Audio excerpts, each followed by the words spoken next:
Hello, everyone, and welcome to a very special episode of Rocket Lab Weekly. This is episode 69. We have a very special guest here with us, but we are not revealing his identity yet. His face is covered up, so no one can guess who he is. And we have Scotto with us today. How are you doing, Scott? Doing well. How are you guys? Doing well. It's nice to finally meet you. You as well, likewise. So I just want to say about our guest, he is obviously, you see, he has Rocket Lab to the Moon written all over his face. He has been on vacation since October, and he has retired, and his wealth grew 3x while he has been on vacation, which is nuts. And what I've learned from him is I need to take more vacations because or invest more in Rocket Lab. Exactly. So let's reveal your identity. So this is Fool's Gold, everyone on the channel. So interesting to be on this side of the camera. Yeah, you see, now you get to see how hard it is sometimes to keep track of the comments and everything. Oh, yeah. They're coming in. So cool. I think what we're gonna do is we're gonna take the news for this week, and then Fool's Gold is going to tell us his story, and he's going to be a special guest this episode. He's going to be part of everything, and then we're going to hear his. Thank you for having me. Yeah, thank you for coming. It's been a really special 2 days. It has. Yeah. Vince has been a great host. He and his wife Yvette have been taking very good care of me and my girlfriend, who's here with me. Yeah. So, I mean, and it's been a pleasure to have you guys. So, yeah, thank you so much for coming. Cool. Okay, let's get going. By the way, I forgot did I ask how your portfolio did this week, Scott? No, it's doing well. Hit all-time highs again. Largely due to a lot, but especially Redwire being up like 50% in a day based on Trump saying that we're going to Mars, which is kind of not really news, and then the acquisition as well, and a new contract from them as well. So actually took a little bit off the table with them. I think it's like 25% of the position because I'm up like 250% in like 6 months or something crazy. So just making small moves, but overall good week. Can't complain. Yeah, awesome. And how's your portfolio, Fools? My portfolio is looking great. Hit an all-time high this week. Very excited. Yeah, that's awesome. Mine, I don't think it hit an all-time high this week, but it's near all-time high. But yeah, we're doing good. Who isn't up to? Exactly. It's been a crazy market. Real quick, I just want to shout out. Thank you, Lauren, for sending me. I hope I'm pronouncing that right. Sending me the Rocket Lab mug. I was crying a little while back that there's no mugs in stock, and he reached out and was like, "I got you." So after being held up by UPS, finally got to us after some hidden fees. So thanks again, Lauren. Much appreciated. Yeah, awesome. Guess I should probably drink left-handed so the logo shows, hey? Yeah, and by the way, I think Curtis he must be very happy because all of us are wearing his merch from like 2 different continents. So it's pretty cool. It's an incredible community. Yeah, it is. It is. All right. So I think we begin with the news for this week for Rocket Lab. And we got the year's first launch, and that is with Kinase. Scotto, you did an amazing video that I already see that the audience is referencing, where you are saying that there is between 19 to 23 launches in 2025, if I remember correctly. Do you have any data on like quarter to quarter wise how it's looking with the launches, or that's not? Kind of. The way that I track things is like if there's like a month that's been outlined by Rocket Lab or by the company, I'll put that in. Like, for example, I see a couple that we have for June, one slated for Q3, we got one for September, for example, but then we have like give or take 12 to 15 here that are just listed simply as 2025. And honestly, I mean, of course, there's always going to be that push to the right, but there are some, I guess, rumors, we'll call them, that there's going to be even more than that. So be a very busy year. Yeah, that's awesome. Fingers crossed. Yeah, fingers crossed. So then we go to. Did I catch that right? That you say rumors are that there will be many more than 23 launches? Well, I shouldn't like. There's 19 to 23 that are currently like tracked, right? So like Black Sky, for example, like one of the 5 might get pushed into 2026, but like there's 19 to 23 that are basically currently listed as 2025. But then there's like another, I don't know, 4 or 5 that are kind of what was the name of that one? That last confidential one, eSpace, where it's kind of like we basically knew it was eSpace, but weren't able to say it was eSpace, but it kind of is. It's like similar to that, where it's like there's a bunch of like potential launch satellites that are going to be launched, and it just so happens that if you translate their currency, it's like right around the 8.2, $8.5 million mark. So it's like kind of like a lot of things that we discuss on this program. It's like if there's enough vectors pointing in one direction, chances are it's what it seems, you know? Yeah. So, and I have a question, because last year we were the guide was 22 launches, right? And then like we had 6 that fell off. So this 23 that you're counting, does it include enough like any haste launches? let's see. We have 1, 2, 4, 5. It looks like. Yeah. So that includes. There's 3 Lidos. One of those might have been launched in 2024, but long story short, probably not. Probably only one. Then we have the Dart AE that was mentioned in that video, and then just another that's simply listed as U.S. government customer, another confidential one. So 5 minimum, assuming they all land within the year. All right. We just added a new contract too. Yeah. Do you have that on your list? I do. Yeah, actually. Yeah, that's kind of like the variant of the 19 to 23s, because there was a couple that were like, is this real? Is this not real? But like it's kind of factored in. That's why there was that range in the video. It's like over 20 is pretty much a given at this point. Yeah. And it was a very good segue. I actually have that here. Let's go into that. So a few days ago, Rocket Lab announced that they signed a new Electron contract, and this is a responsive launch contract. And they are going to launch the satellite 4 months after signing the contract, which is super fast. And it's for a German company called Aurora, I can't even say it, Technologies. And they are going to monitor wildfires globally. Yeah, very timely with what just happened. Exactly. That's probably why they are in such a hurry to get the satellites up. And it looks like they will expand their constellation with up to 100 new satellites by 2028. And that would be cool if Rocket Lab could get a lot of these.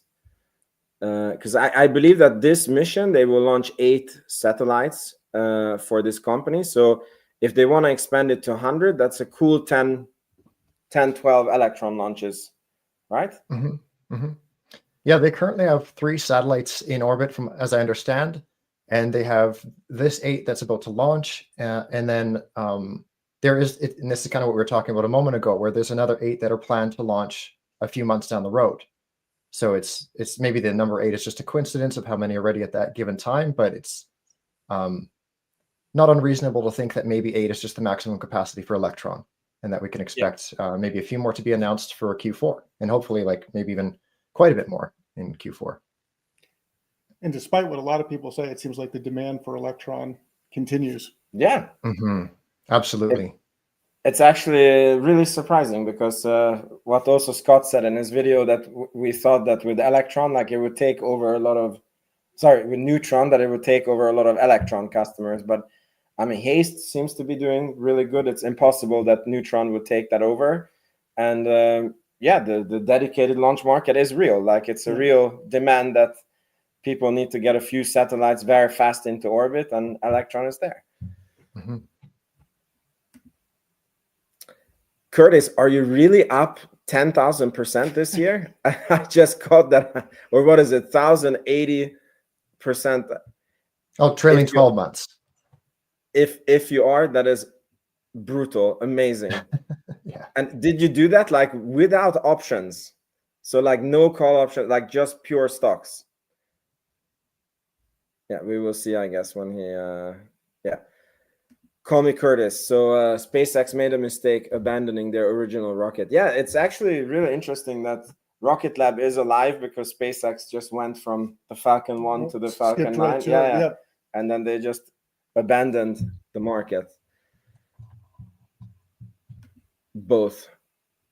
Was that an answer to my question? I don't know what he said. Both. I think he means including options. Like options and stocks, yeah. I think that, yeah, I think that's what he means.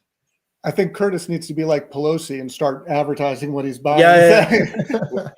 we need an ETF, you know, the call me Curtis ETF that we can track. Yep, yeah, it's confirmed.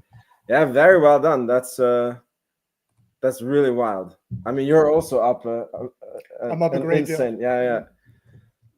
But 10,000% trailing 12 months. Yeah. Cool. Okay, so we go into the next segment, and that is Rocket Lab still going to the moon with Firefly's Blue Ghost lander. And this baby is on a 45 journey to the moon. It's being operated with Rocket Lab's Max Flight software, and it has Rocket Lab's solar panels. And yeah, we were just actually speaking with Fool's Gold before the show that the software is so important that if they land on the moon, it's like technically it's like FSD, you know, like you just change the, like then basically Rocket Lab can also, if they were ever to do a lander, they can also land on the moon. And maybe it's even think about Mars return. Exactly. I was gonna say that maybe it's even good practice for like Mars, where it's a lot lower gravity. But the main question for me is if they, because these commercial landers have a very bad track record on landing for the first time. Actually, I don't think that so far there has been a fully successful landing on the moon by a commercial. No, by a commercial, no. Because intuitive machines, like they landed, but yeah, fell over. So if they don't make it, is it Rocket Lab's fault? Because it's kind of like the software that. What's funny is Firefly didn't want to even acknowledge that Rocket Lab was involved, but they'd be the first ones to throw Rocket Lab under the bus if for some reason something didn't work out. Yeah. I mean, we're gonna see if that happens. I don't know. It seems like on the pictures that they're tweeting that the teams are like working really, really well together. Mm-hmm. So crossing. It's going to be interesting to watch this too, because like if it's if it departed Earth on January 14th and there's a 45-day transit period, that's going to land like pretty much smack dab around earnings. So it's like, not that that's going to like, it's just that like feather in the cap, and we'll get to it a bit later on. But I mean, imagine like, it's like, yeah, we just landed Firefly's lander, and also here's the secret or not so secret constellation customer. Probably a bunch of new Electron launches as well. They're going to be announced, and maybe another new Neutron announcement. Like, there's a lot in the works right now. Scott, do you know why it's taking so long for them to land Blue Ghost, considering that Lunar is launching IM-2 on the 27th and is landing at the same time? Someone smarter than me is going to have to explain it. It's just something to do with the orbit. But like, and to make it even stranger, is there is another lunar lander that took off on what was it, Transporter 12, that's going to be arriving in a shorter window.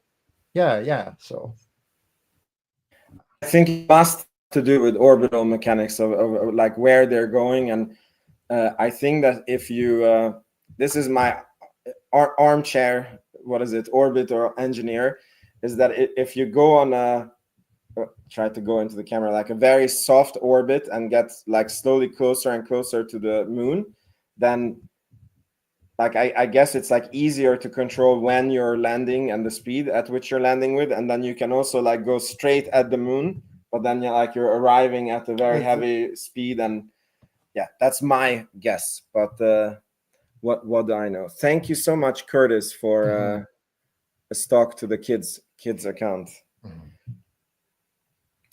All right. One share to, and they're very cute kids, by the way. Thank you. Cool. Okay, so we go to the next one, and that is an interview that was done with Peter Beck by which Space Minds podcast. I don't know. I never saw these guys before, but nevertheless, it was a very good interview.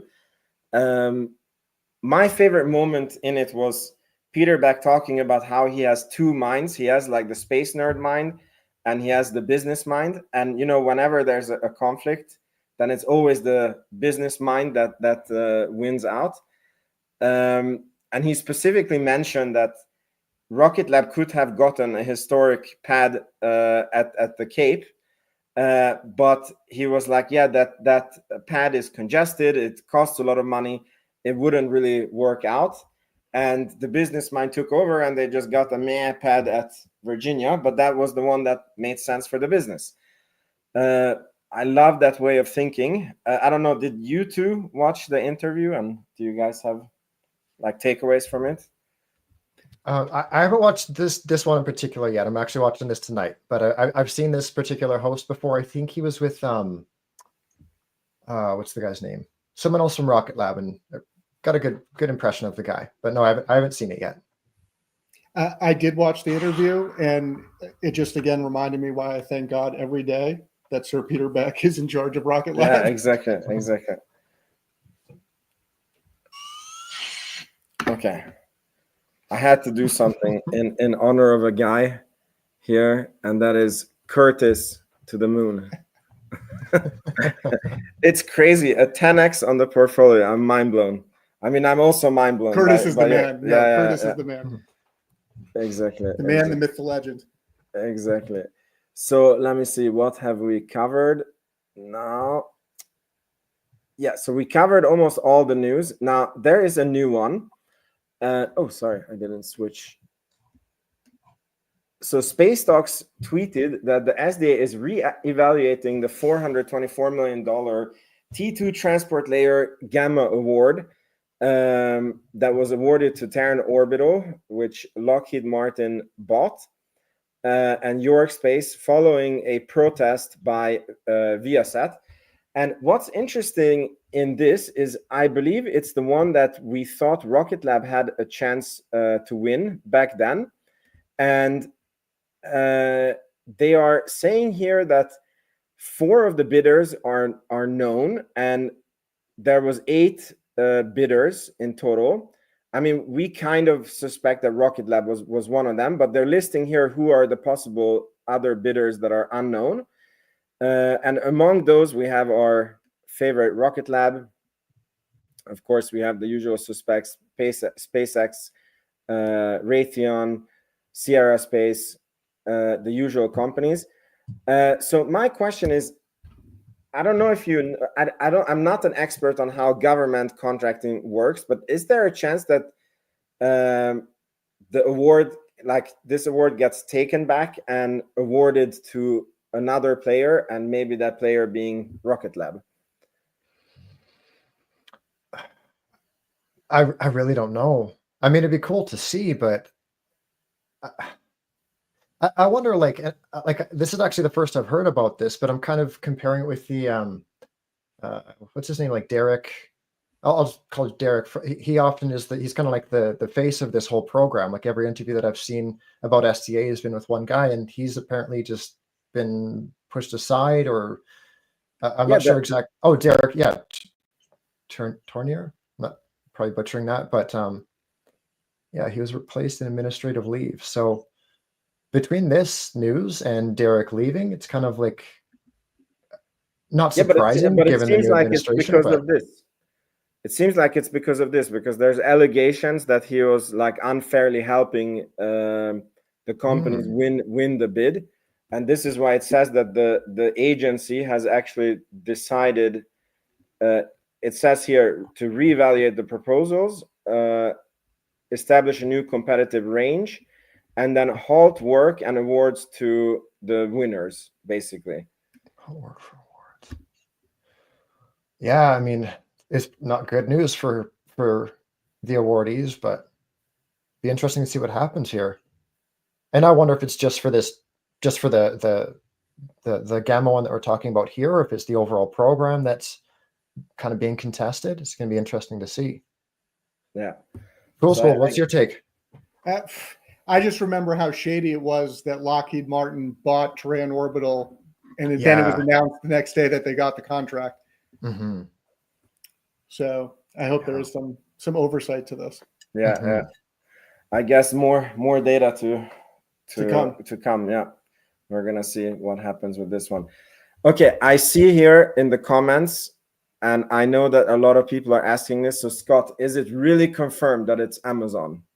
Nope. It feels like people thought that you promised that it's confirmed, and they No, missed there's a question mark literally in the title, so I didn't confirm nothing. No, but it's like I said, kind of at the top of the episode, it's like how many arrows need to point in the same direction. Like if it's not Amazon at this point, like I'll sell my Rocket Lab shares and never talk Rocket Lab again. Like that's how that's it. Like but, it. I don't know. But okay, so basically, for the people who may not know, so Scotto released a video, which was a really good video. I think it was yesterday, or yeah. And in that he said a lot of cool Rocket Lab stuff, and he talked about how there is a reaction wheel factory in New Zealand that is able to produce 2,000 reaction wheels per year, and according to Rocket Lab reports, all of those 2,000 reaction wheels are being taken up by one undisclosed customer, and the reaction wheels are very expensive. So even if it sounds like it's only 2,000, I think it's like $100,000 a pop or something like this, right? Yeah, that's at full price, and you got to assume that a bulk order like this would see a discount. But yeah. So we're basically like, if there's no discounts, we're speaking about 200 million a year order. If there's discounts, then yeah, use your imagination. But still, like 150 million, somewhere in that ballpark. And then the reason why you're saying that it's confirmed, question mark, very important, Amazon, is because they wrote in a filing that there is 2 satellites that are. Can you explain that again for the people who have not seen the video? Yeah, so in August, Rocket Lab updated their website, and with that, they updated a number of data sheets for a bunch of different components, like reaction wheels, star trackers, etc. And one of the biggest updates between the 12 NMS wheel, which is the one that Rocket Lab built this very large production line for. Well, I mean, I guess there's two big changes. Is they no longer offer 2 different varieties. They used to offer a standard version and a rad hard version, which kind of, as it sounds, it deals better with radiation. So it's slightly more expensive, $120,000 versus the $100,000 price tag. And this is something that's kind of been under our noses this whole time, because it was like there's a technical term on there, but essentially what it's saying is there was 8 proto-flight models that were sent to orbit in October of 2023. Now, this, to make a long story short, this aligns perfectly with those 2 Kuiper satellites. I forgot to mention as well, the 8 reaction wheels would be spread across 2 different satellites, because there's typically 3 to 4 reaction wheels per craft. And in the case of the Amazon, the Kuiper satellites, it's going to be 4 reaction wheels. So 8 divided by 4, 2 satellites being sent to orbit. Now, if you look at who else launched 2 or more satellites in the month of October, it's like, unless I'm missing something, of course, like all that I was able to see is, I think, a couple Chinese companies. So it's kind of like, well, who else could it be at this point? And there was also that kind of Freudian slip, if you will, of Peter Beck. He's talking about this customer, and he's kind of like, yeah, and Amazon, Global Star, and it's kind of like, what was that? So there's been enough hints or clues that it's all but confirmed. Yeah, if you guys don't mind me keep like kind of spitballing here, the when a company, okay, this is just my understanding of if maybe somebody in the comments can correct me if I'm wrong, but when companies file to the SEC, if the revenue within the period exceeds 10% by one specific customer, that needs to be detailed. And it doesn't need to be explicit. Like you can literally just say like international customer A, commercial customer D, whatever. Like it can be kind of veiled still. But up to this point, which would be throughout the year, right? Because that's the period that these 2,000 reaction wheels were shipped out. We haven't had any mention of Amazon in Q1, Q2, or Q3. So with this upcoming Q4 print, it'll be the full year 2024 print. We're expecting, we'll call it 435 million in revenue. So if Amazon has 10% of that revenue or more, which would be 44 million, it's going to need to be outed. And if you divide that by the 2,000 reaction wheels, these reaction wheels would need to be $22,000 a piece or less. So when you compare the original price tag of 100 to 120,000, and then you look at like, well, is that how big the discount is going to be all the way down to like we'll call it 20,000? Seems kind of unlikely, you know, like even if these reaction wheels would be sold at like a 50% discount, even 25% or at a 75% discount, I guess it would be, that would leave them at 25,000 per wheel. So to make a long story short, as long as these reaction wheels are being sold for anything more than $22,000, Amazon basically needs to be outed / announced in a month, within the month. So big news on the horizon. But how do you call it? I mean, they can still announce it, as you said, as you know, big American blue chip customer, or you mean that then it would be like even more obvious, or? Yeah, they could too. They could just keep it shrouded and just say, yeah, like American customer A. Like it could simply be that. But I mean, even that, like even just seeing that alone, because I mean, it's like we know here. Let me just double check before I misspeak. Would it be comparison? Yeah, somebody commented the reaction wheels at those volumes are not 100K. I believe Adam Spice said that they are an order of magnitude cheaper at volume. Mm-hmm. So we can assume 10,000 a pop.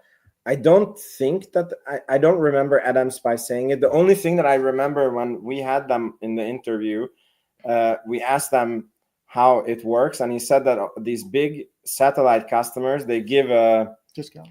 Not a discount. They give a, like, we are ordering this at this price and who can supply at that price, and then Rocket Lab has to decide if they say, yeah, we can do it.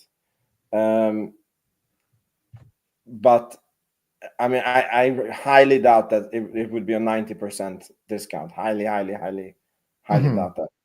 And I brought it up now. The last time that Rocket Lab has used anything like, you know, US prime contractor, commercial customer A, commercial customer C, that was in Q1 of 2023. And ever since, it's been like Northrop, NASA, Capella, MDA, like it's all explicitly stated who the customer is.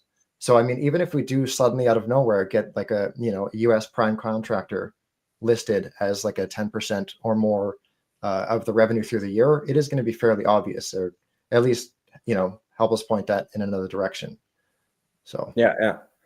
Okay, here's another question. Why do you think it's good for Amazon or Rocket Lab to keep it a secret that it's Amazon? Well, I mean, I don't know if good is the word I would use, but like Amazon or like Blue Origin, I guess more specifically, they've always, for whatever reason, been in their words, the tortoise to the hare. They've always been like, hey, we're going to do this thing. We're going to be very quiet. And there's a book called The Space Barons, and it was about a number of different companies, but Blue Origin in particular, and about it just kind of details like how unusually quiet they move.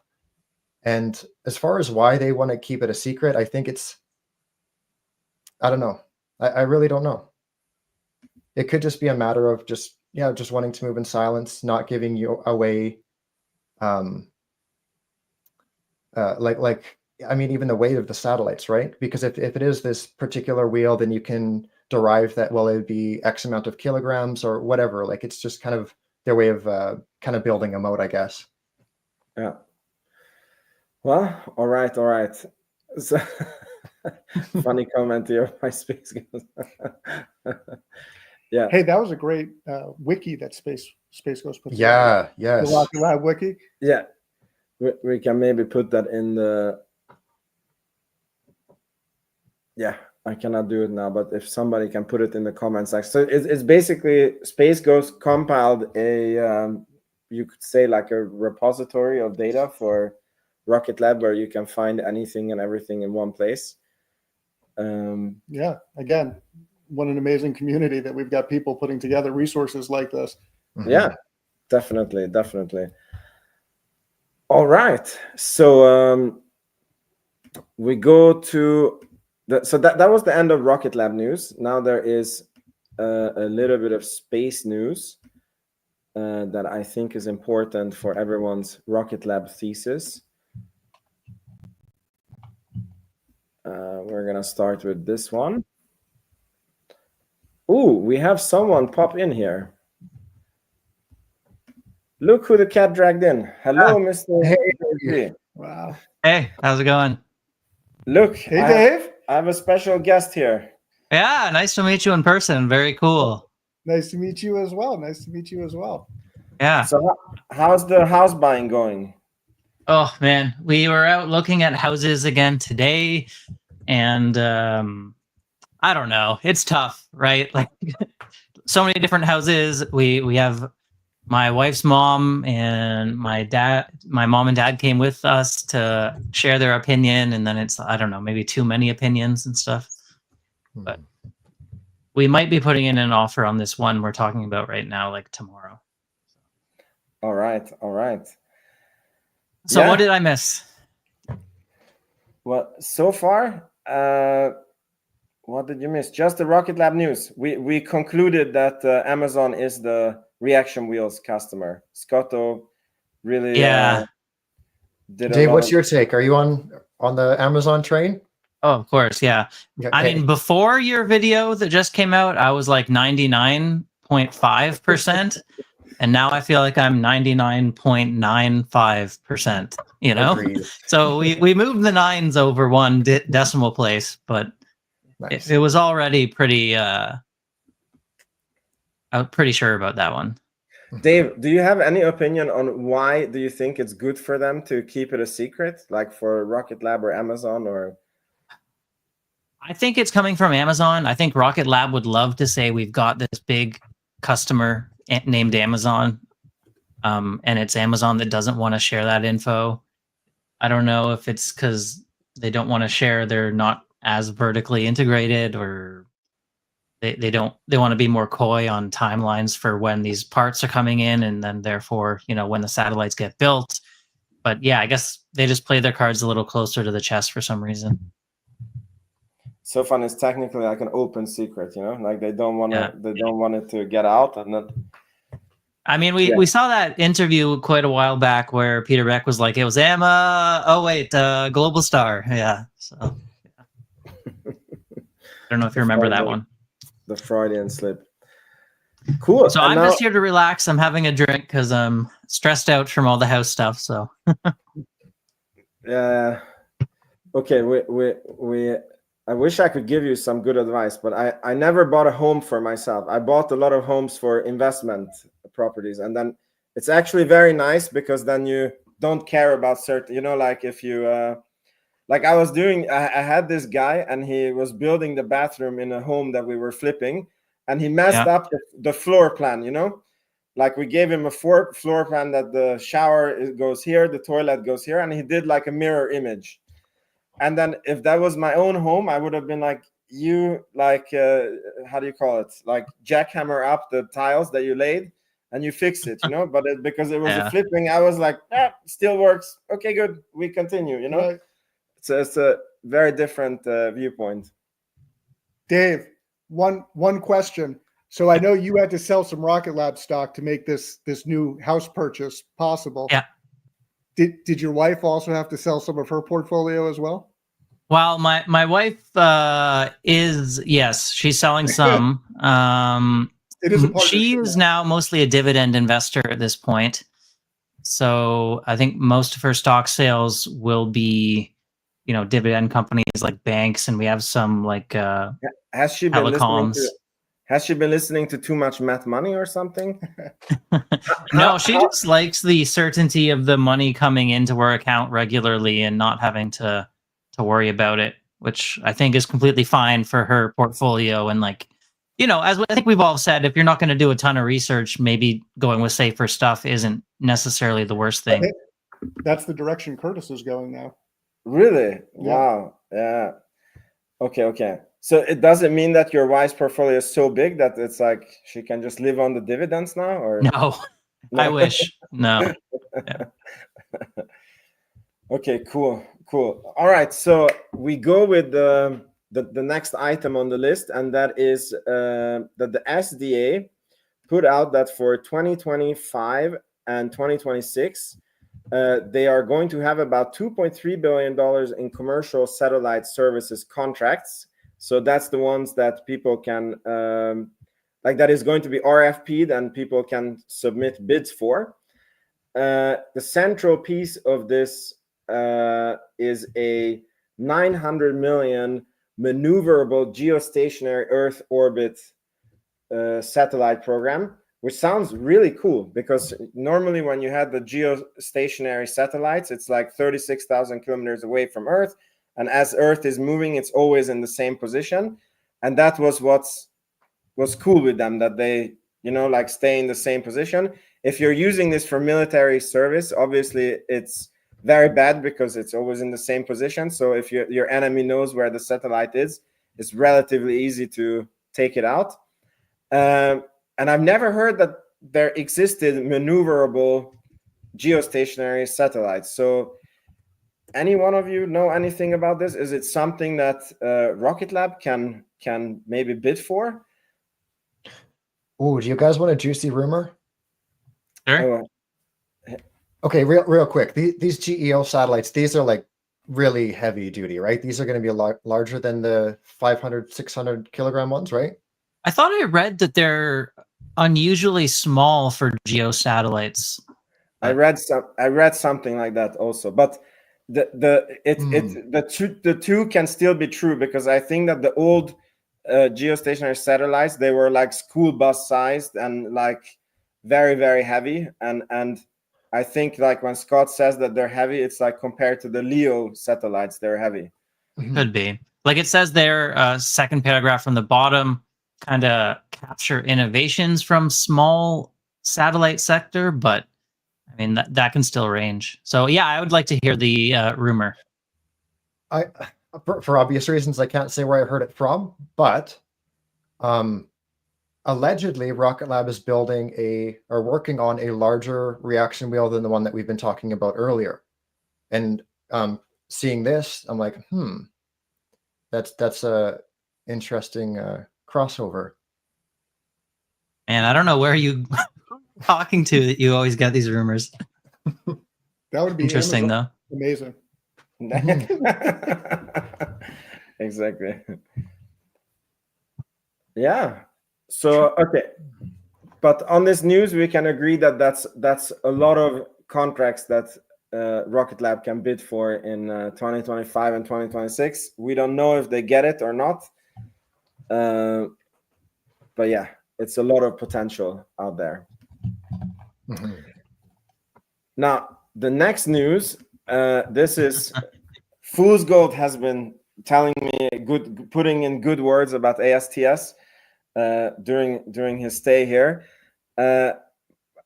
My understanding is that with this capital raise, they did like Rocket Lab, they did a capped call transaction, and now there is no more question about because I actually have a video on my channel when the stock was at $8 that ASTS could be a $64 stock, but it's very risky, you know.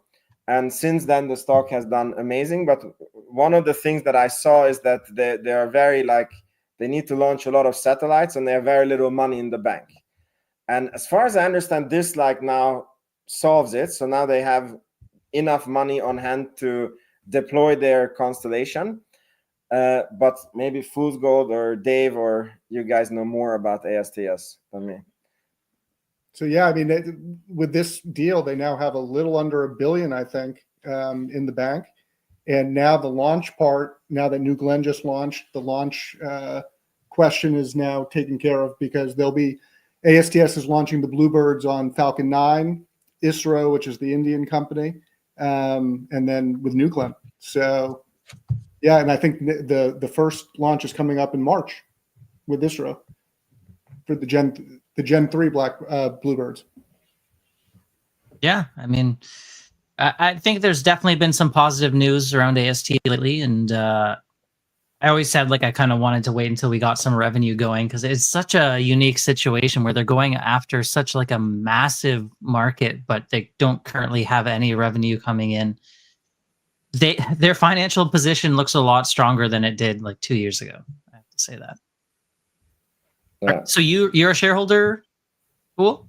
I am. So a majority of my portfolio, Rocket Lab, of course, and then following from you after the first IM1 launch, Lunar, I'm playing now on the second launch coming up at the end of February. Okay. And then ASTS. Those are my three biggest positions. Okay. Yeah, I've been thinking a little bit about Lunar lately, trying to decide what to do next. But yeah, sure.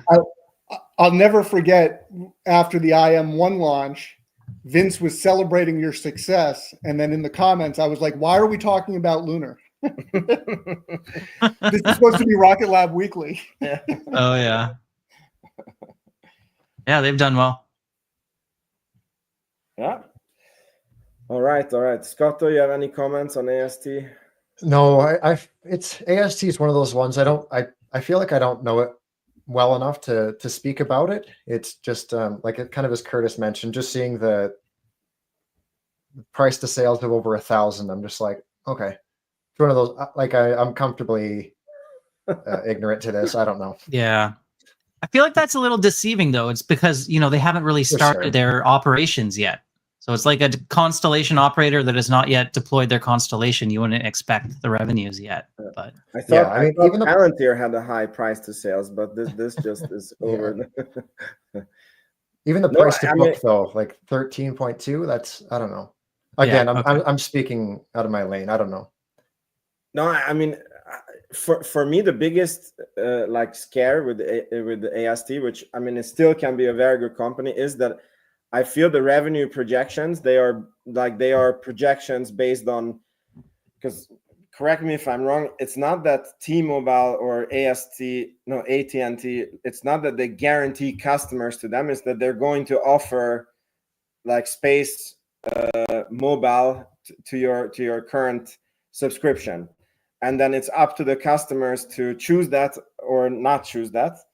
And then we don't know what's the opt-in rate. We don't know if it's 20% of the people who is going to say, yeah, I want space mobile, or if it's 0.5% of the population who is yeah, I live on a farm and sometimes the reception is really bad. Give me space mobile. That's the scary thing for me in AST. Yeah. I mean, I think sometimes you can overthink things. Yeah. And have analysis paralysis. But I think that the market is huge. Just like we talk about Rocket Lab with launch, SpaceX can't be the only launch provider. And I feel the same way with ASTS. Starlink can't be the only provider. And you've got GSAT maybe in the game. They already have the deals with the MNOs, with AT&T, with Verizon, with Vodafone, with Rakuten, with Orange. Sometimes you just got to roll the dice, and I think ASTS is definitely in a good position. Yeah. Cool. All right, we go to the next one, and I'm very happy you jumped in. I was telling Fool's Gold before that if Dave doesn't come, I don't necessarily want to take this one. Oh. So Redwire, another space company that actually Curtis has been telling me a lot about.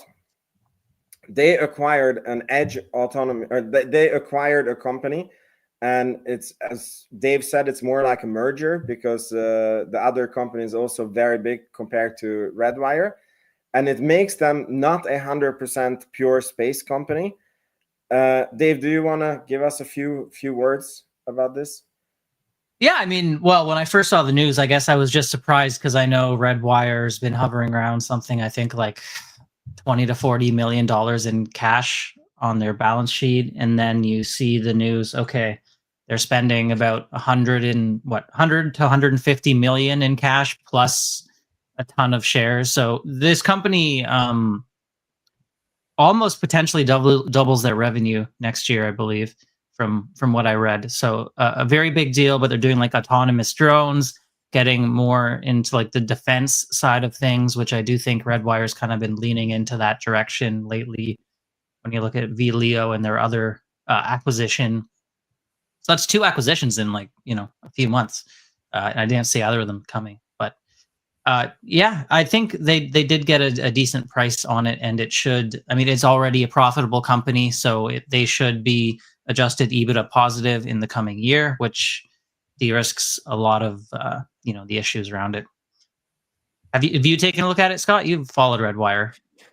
Yeah, I followed Redwire, and we kind of mentioned it at the top of show. I trimmed a little bit of my position, like 25%, just over this past week. Just like with this news, and honestly, I haven't looked enough into it, but just kind of seeing that big pop, and I'm like, you know what? It's like 250% in like 6 months or something crazy. So Yeah.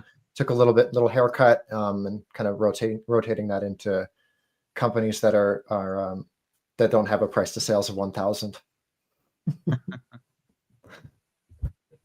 Okay. Did yeah, you look like, much at this acquisition? No, not really. No, I have it lined up tonight. I'm a little bit behind on a few things, just trying to put that last video together this week. So yeah, that's my homework for the weekend, is catching up on Redwire so I can have more of an opinion on it. Yeah. I do assume we'll see some kind of, I don't know if it's going to be another cap call transaction or something, because they're going to have to raise some cash for that deal. Mm-hmm. Yeah, definitely. Don't you think they have financing for it already, like via maybe banks or something? Because normally you're, at least in Sweden, in the smaller, I haven't done such a big deal, but like you're if the financing is, you don't have a viable way of financing, then you are not really allowed to sign these contracts. Yeah. I mean, I'm sure there's a plan in place. Just not sure what it is. I think, and Edge Autonomy shareholders will get, shares of the new combined company as well. But there was that portion that was supposed to be in cash. So yeah, they're gonna solve it somehow. All right. So yeah, the majority is via stock, as Curtis said. Yeah. Exactly. Cool. So that was all the space news and Rocket Lab news that I thought was important this week. And now let's hear from Fool's Gold. Again, amazing guy. He retired this year. Fantastic achievement. Went on vacation in October. And since then has been, the plan was to be on vacation 1 month. Right. And then he just continued to travel to different places. He ended up here for 2 days, and during his vacation time, his portfolio 3x'd. So wow. Yeah, so we need to be more on vacation, guys. This is yeah, and a winning strategy. A winning strategy. So we want to hear your story, your thoughts, and yeah, tell us about you. Yeah. So I sold my business this year. And basically was going to go to Italy for a month and a half and then was moving to Mexico City. And that was my plan. But then as the portfolio started to increase, I said, why don't I keep traveling? So ended up doing Italy for a month and a half. I was just in Dubai for a little over 2 months. I remember some of those pictures. Yeah. Yeah. On the camel with the Rocket Lab shirt. And so now here in Sweden and Denmark, and getting ready to go to Egypt next. And then we'll be headed back to Dubai and then to Singapore and to Japan. Wow. And sounds amazing. Yeah, no, it's been a lot of fun. It's been a lot of fun, and getting to come out here has been amazing. My Rocket Lab story started in August of 2021. I was buying up pretty much every SPAC that came out and just putting 10 grand in every SPAC, and got on StockTwits, which was how I found you, Vince, and was actually like a novice in space investing and knowing anything about anything. I just wanted to take a shot. And there were 3 people on StockTwits. There was this guy, Billy Valentine, who's also Stouting. I remember that name. And Tran, who everybody knows. And then Rorschach, though I can't remember his name on X. I think it's the guy. But they were all talking about why Rocket Lab was better than Astra. And I was invested in both. And I was like, should I go with Rocket Lab or should I go with Astra? And again, they were all saying what a scam artist Chris Kep was. And so so I kept going into Rocket Lab, started buying at 15, continued buying down into the 3s, and today have a little over 145,000 shares. Wow. And yeah, so the recent increase has been amazing, but it's so funny because my girlfriend says, I remember for years she would ask me, oh, so what's Rocket Lab at now? And I'd be like, oh, $4. And she was like, wait a minute, wasn't it just $6 like 2 months ago? And she's like, and you're still excited and you're still putting money in? Like, what are you doing? And so it's funny to see now how it helps support us be on the road and kind of live this dream. Yeah. Awesome. Was there ever a point back down in like the 3s or 4s where like your conviction started to waver at all, or were you always just like, no, I got to buy more? No, you know what? I come from a family that takes risks in life, and I really felt like I was using the force. I felt like I was going in the right direction. Everything that Rocket Lab was doing was, in my mind, as someone who owned a business, was right on point. They were executing, they were saying the right things. And so, no, I never doubted it for a moment. And that's why I continued to put money in. And after I sold my business, put a chunk of that in at the amazing right time. Yeah. And I mean, for people who are on this channel, who are newer investors, like imagine, because like, for example, I came into Rocket Lab when it was already $4, and I cannot imagine like being bullish on a stock at $10, see it go up to $15, you're buying it at $15, and then it gradually, for like, I think it was in a 2-year period, it goes from 15 to 3. That is an 80% drop. And you're still convicted. No, maybe that was a bad word. You were not convicted, but the conviction is still very high. Yeah. And I think that alone is what I see is like the highlight of this story, because people look at it and they're like, yeah, it was so easy for you because you bought at 3 and it went to 30, but they're forgetting that it was like 3 years you were sitting in something that just kept going down. And basically eating ramen every night and putting in everything that I had into Rocket Lab. Well, it certainly paid off with the world travels and stuff, but yes, it takes a lot of conviction and patience for sure. Yeah. And also a shout out to everybody knows also Mrs. Iglesias, who was also on Stock. Oh yeah, she was one of the earliest. and she was tracking my stock sales to make sure I was really telling the truth as I was doing them. She's like, so wait a minute. So what's your average now with how many shares? So she kept me honest the whole time. She's awesome. She was actually at the Investor Day when they talked about Neutron. Yes. At it was on a Navy ship. The was Intrepid.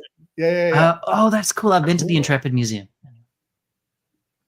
So was the plan when you sold the business that you would be kind of retired now and living the investor life? Yeah. So like Amit says, now I manage private equity, my own. Yeah, that's true. Yeah. Yes, Brett, I am definitely going to the Neutron launch. And thank you to Christopher Bell. Appreciate your help with that too. Mm-hmm. And look forward to the brisket. It's good. Yeah, we all do. I hope they set the date soon so that we know how to plan. I'm just so scared of going there and having scrubs and stuff. I was telling Fool's Gold that I think that if I go from, like, I have 4 kids, my wife lets me go for a few days. I'm like, if Peter Beck says that he's coming to Neutron launch party, I want to go to that party, but I'm like 99.99999% sure that it's going to be like how the New Glenn launch was, that today is a sensor, now it's this, now it's that, and it's part of life when you're launching a new rocket. It's rather that than take the extra time. You can go visit Donald Trump, not too far away. Donald Trump, yeah, sure.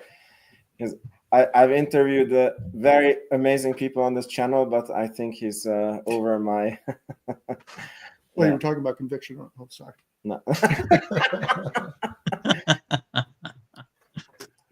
Yeah, cool. I think this has been a super great episode. Is there anything more that you want to say? No, just again, I appreciate you having me out here and hosting me. And again, the name Fool's Gold is because in 2021, when I started investing and I was like, oh, there's this company, Rocket Lab. I had a family member who said to me, oh, be careful, it's not Fool's Gold.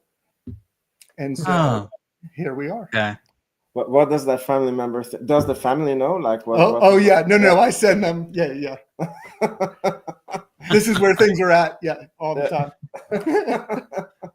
That's awesome. Well, thank you everyone for coming, and thank you for the motivation. I think that for a lot of new investors, this is like this is what's on the other side. When you go through the living frugally, investing in the stocks that you believe in, and then having years when maybe that stock doesn't go your way. Yeah. And then this is what's waiting for you on the other side, and you have been amazing motivation to me, and I hope you are to the rest of the newbies who are watching this. Just everybody, just keep thinking and don't give up. Just don't give up. Yeah. Awesome, guys. So thank you so much for being here. Sorry, Dave. Go ahead. No, sorry. Go ahead. Yeah. All right. So thank you so much. Sorry. The last thing I was going to say, it's really nice to meet everybody. I mean, Scott and Dave and Vince, you, of course, but to get to see everybody in the community and get to see all the comments streaming, it's kind of cool. Isn't it tough to read the comments and talk at the same time? Yeah. Okay, cool. Goodbye, everyone. See you guys next week. Yeah. Yeah. Ciao.